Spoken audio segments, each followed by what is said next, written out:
अस्मा नाम का शुमार लड़कियों के नामों में होता है।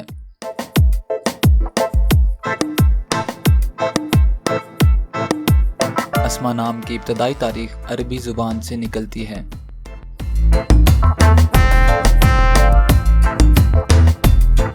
अस्मा नाम के अफराद के लिए खुशकिस्मत नंबर 3 माना जाता है।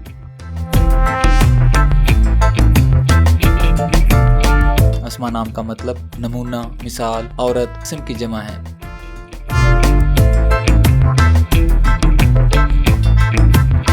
खुशकिस्मत दिनों में मंगल, जुमेरात शामिल हैं।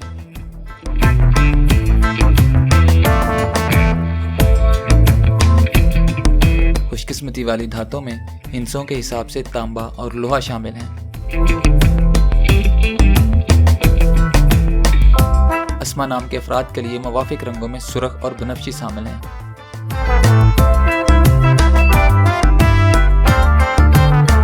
अस्मा नाम के अफराद के लिए मुवाफिक पत्थरों में रूबी शामिल हैं।